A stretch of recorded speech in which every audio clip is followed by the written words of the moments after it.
श्री राम ने अपनी पत्नी सीता को अपने वनवास की बात बताई। इसे सुनकर सीता ने भी वन में जाने की इच्छा प्रकट की। धर्म में अनुरक्त रहने वाली सीता के प्रार्थना करने पर भी नरश्रेष्ठ श्री राम को उन्हें साथ ले जाने की इच्छा नहीं हुई।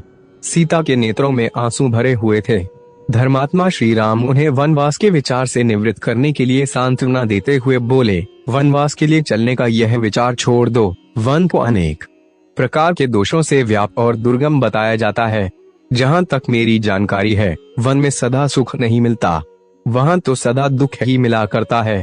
सुने वन में निर्भय होकर क्रीड़ा करने वाले मद वाले जंगली पशु मनुष्य को देखते ही उस पर चारों ओर से टूट पड़ते हैं। अतः वन दुख से भरा हुआ है। वहाँ मन को वश में रखकर वृक्षों से स्वतः गिरे हुए फलों के आहार पर ही दिन रात संतोष करना पड़ता है। अतः वन दुख देने वाला ही है। वहाँ स्वयं चुनकर लाए हुए फूलों द्वारा वेदोक्त विधि से वेदी पर देवताओं की पूजा करनी पड़ती है। इसलिए वन को कष्टप्रद कहा गया है। वहाँ बहुत से पहाड़ी सर्प, जो अनेक प्रकार के रूप वाले होते हैं, दर्पवश बीच रास्ते में विचरते रहते हैं। अतः वन अत्यंत कष्टदायक है। इसलिए तुम्हारा वन में जाना ठीक नहीं है। वहाँ जाकर तुम सकुशल नहीं रह सकती। मैं बहुत सोच विचार कर देखता और समझता हूँ कि वन में रहना अनेक दोषों का उत्पादक बहुत ही कष्टदायक है।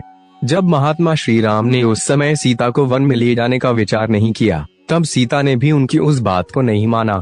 वे अत्यंत दुखी होकर श्री राम से इस प्रकार बोली। सीता ने कहा, आपने वन में रहने के जो जो दोष बताए हैं, वे सब आपका स्नेह पाकर मेरे लिए गुण रूप हो जाएंगे। आपके समीप रहने पर देवताओं के राजा इंद्र भी बलपूर्वक मेरा तिरस्कार नहीं कर सकते।